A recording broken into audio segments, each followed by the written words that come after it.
Assalamualaikum warahmatullahi wabarakatuh. Hari ini kita memasuki materi baru, partisipasi warga negara dalam sistem politik di Indonesia. Jadi peran serta dalam sistem politik lazimnya atau biasanya disebut dengan partisipasi politik. Partisipasi politik secara umum berarti keterlibatan antara individu atau sekelompok orang dalam suatu kegiatan politik. Definisi partisipasi politik salah satunya dikemukakan oleh Verba, yang mengungkapkan bahwa partisipasi politik adalah kegiatan pribadi warga negara yang legal yang sedikit banyak langsung bertujuan untuk mempengaruhi seleksi pejabat-pejabat negara atau tindakan-tindakan yang diambil oleh mereka. Partisipasi politik adalah kegiatan yang dilakukan oleh warga negara baik secara individu maupun kolektif, atas dasar keinginan sendiri maupun dorongan dari pihak lain yang bertujuannya untuk mempengaruhi keputusan politik yang akan diambil oleh pemerintah, agar keputusan tersebut menguntungkannya.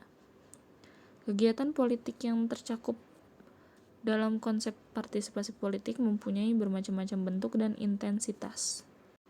Dan ini yang menyebabkan bervariasinya partisipasi politik yang dilakukan oleh warga negara dari mulai tingkatan yang pasif sampai pada tingkatan yang aktif. Bila dihubungkan dengan hak dan kewajiban warga negara, partisipasi politik merupakan kewajiban yang harus dilaksanakan sebagai wujud tanggung jawab warga negara yang berkesadaran politik tinggi dan baik. Partisipasi politik yang baik akan terwujud dalam masyarakat politik yang sudah mapan.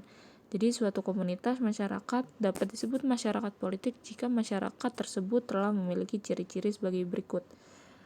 Jika kalian pegang buku kalian masing-masing, pada halaman 90 di sini terdapat ciri-ciri masyarakat politik itu sebanyak 15. Akan tetapi dalam PowerPoint Miss hanya mengambil 5. Yang pertama, selalu ada kelompok yang memerintah dan diperintah, memiliki sistem pemerintahan tertentu yang mengatur kehidupan masyarakat, memiliki lembaga-lembaga yang menyelenggarakan pemerintah, memiliki tujuan tertentu yang mengikat seluruh masyarakat, memahami informasi dasar tentang siapa yang memegang kekuasaan dan bagaimana sebuah institusi bekerja. Selanjutnya dapat menerima perbedaan pendapat, memiliki kepedulian dan kepekaan terhadap masalah-masalah yang dihadapi bangsa, memiliki rasa tanggung jawab terhadap perkembangan dan keadaan negara dan bangsanya, memiliki kesadaran untuk berpartisipasi dalam kegiatan perumusan penentuan kebijakan negara, mengawasi dan mendukung pelaksanaan kebijakan tersebut dalam berbagai bidang kehidupan. Dan yang terakhir, menyadari akan pentingnya pembelaan terhadap negara, kedaulatan, keberadaan, dan keutuhan negara, memahami, menyadari, dan melaksanakan sikap perilaku yang sesuai dengan hak dan kewajibannya sebagai warga masyarakat dan warga negara. Berdasarkan karakteristiknya atau cirinya, masyarakat politik berkedudukan sebagai masyarakat yang menjalankan aktivitas yang berkaitan dengan kekuasaan negara, baik secara sebagai penyelenggara kekuasaan negara maupun sebagai pengawas pelaksanaan kekuasaan negara dalam bentuk institusi formal seperti DPR ataupun informal partai politik, kelompok kepentingan, dan kelompok penekan. Partisipasi politik dapat terwujud dalam bentuk perilaku anggota masyarakat. Partisipasi dan perilaku politik harus berlandaskan pada nilai dan norma yang berlaku. Berikut yang Miss lampirkan contoh partisipasi dan perilaku politik yang sesuai dengan nilai dan norma yang berlaku. Di sini ada 3 bagian dari lingkungan. Yang pertama di lingkungan sekolah, seperti contohnya pemilihan ketua kelas, ketua OSIS, dan ketua organisasi ekstrakurikuler seperti pramuka, pecinta alam, PMR, paskibra, dan sebagainya. Yang kedua, pembuatan anggaran dasar dan anggaran rumah tangga OSIS atau organisasi ekstrakurikuler yang diikuti. Yang ketiga, forum-forum diskusi atau musyawarah yang diselenggarakan di sekolah. Jika dalam lingkungan sekolah, pelaksanaan demokrasi ini tidak langsung dapat dilakukan oleh peserta didik, pendapatnya langsung disampaikan kepada pejabat sekolah atau pejabat pemerintah. Cara lainnya bisa ditempuh atau dilalui dengan membuat artikel yang berisikan aspirasi siswa yang dimuat di majalah dinding, buletin sekolah, dan sebagainya. Dalam menyampaikan aspirasinya, tidak dapat semena-mena, akan tetapi harus menampilkan atau mencerminkan perilaku politik yang sesuai aturan. Maka setiap siswa atau peserta didik harus memperhatikan ketentuan-ketentuan atau norma-norma sebagai berikut. Yang pertama Pancasila, yang kedua Undang-Undang Dasar RI 1945, yang ketiga Undang-Undang RI nomor 9 tahun 1998 tentang kemerdekaan menyampaikan pendapat di muka umum, dan yang terakhir tata tertib siswa dan sebagainya. Jadi dalam poin ketiga tadi, Undang-Undang RI nomor 9 tahun 1998 itu mengatur tentang kemerdekaan menyampaikan pendapat. Maka dari itu menyampaikan pendapat tidak dapat dilakukan dengan semaunya, akan tetapi ada aturan atau etika bagaimana cara kalian menyampaikan pendapat. Selanjutnya ada di lingkungan masyarakat. Perilaku politik yang merupakan cerminan dari demokrasi langsung dapat ditampilkan warga masyarakat melalui beberapa kegiatan sebagai berikut.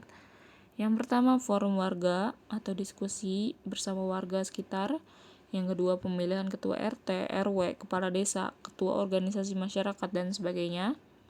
Yang ketiga, pembuatan peraturan yang berupa anggaran dasar dan anggaran rumah tangga bagi organisasi masyarakat, koperasi, RT RW, LMD, dan sebagainya. Sama halnya seperti menyampaikan pendapat di lingkungan sekolah, tidak langsung tertuju, akan tetapi bisa melalui beberapa proses. Yang pertama bisa melalui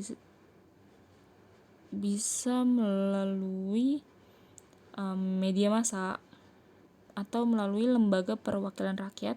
Jika melalui media massa seperti koran, majalah, dan sebagainya. Jika dalam masa sekarang itu bisa melalui sosial media seperti Twitter, Instagram, email yang ditujukan untuk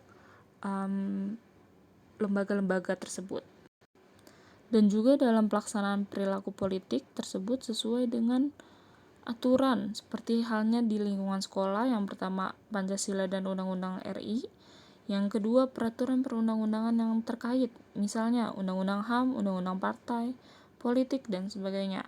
Yang ketiga peraturan yang berlaku khusus di lingkungan setempat, seperti peraturan RT RW, peraturan desa, dan sebagainya. Dan yang terakhir norma-norma sosial yang berlaku, itu perlu dilampirkan atau perlu dipertimbangkan apakah hal-hal yang kalian aspirasikan itu sudah sesuai dengan 4 hal yang tadi disebutkan. Dan yang terakhir ada di lingkungan negara. Dalam kehidupan berbangsa dan bernegara, perilaku politik yang dapat kita tampilkan secara langsung diantaranya adalah yang pertama pemilu, pemilihan umum untuk memilih anggota legislatif dan presiden. Yang kedua, pemilihan kepala daerah secara langsung atau pilkada. Yang ketiga, aksi demonstrasi yang tertib, damai, dan santun.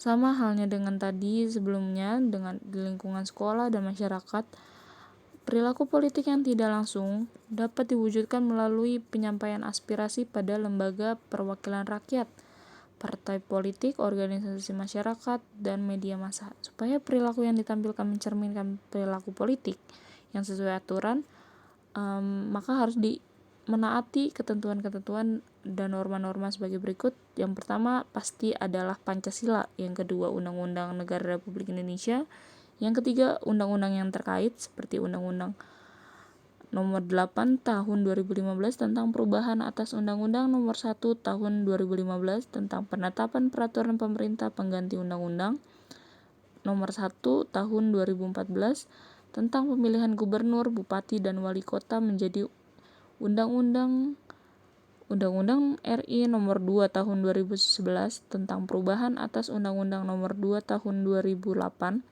tentang partai politik, Undang-Undang Republik Indonesia nomor 9 tahun 1998 tentang kemerdekaan menyampaikan pendapat di muka umum, dan sebagainya.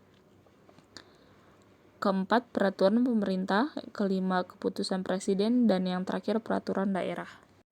Ada banyak bentuk partisipasi dan perilaku politik. Di atas merupakan peran serta aktif dalam pelaksanaan sistem politik di Indonesia. Peran aktif warga negara juga dapat dilakukan dalam berbagai aspek lainnya, seperti dalam bidang politik, hukum, ekonomi, dan sosial budaya. Partisipasi warga negara dalam berbagai aspek kehidupan berbangsa dan bernegara pada gilirannya dapat memperkuat sistem politik bangsa Indonesia secara keseluruhan. Ya, itu tadi materi dari partisipasi politik. Kalian dapat melakukan partisipasi politik seperti yang tadi telah disampaikan di lingkungan sekolah, di lingkungan masyarakat, di lingkungan negara, asalkan sesuai dengan aturan dan norma-norma yang berlaku. Sekian dari Miss. Assalamualaikum warahmatullahi wabarakatuh.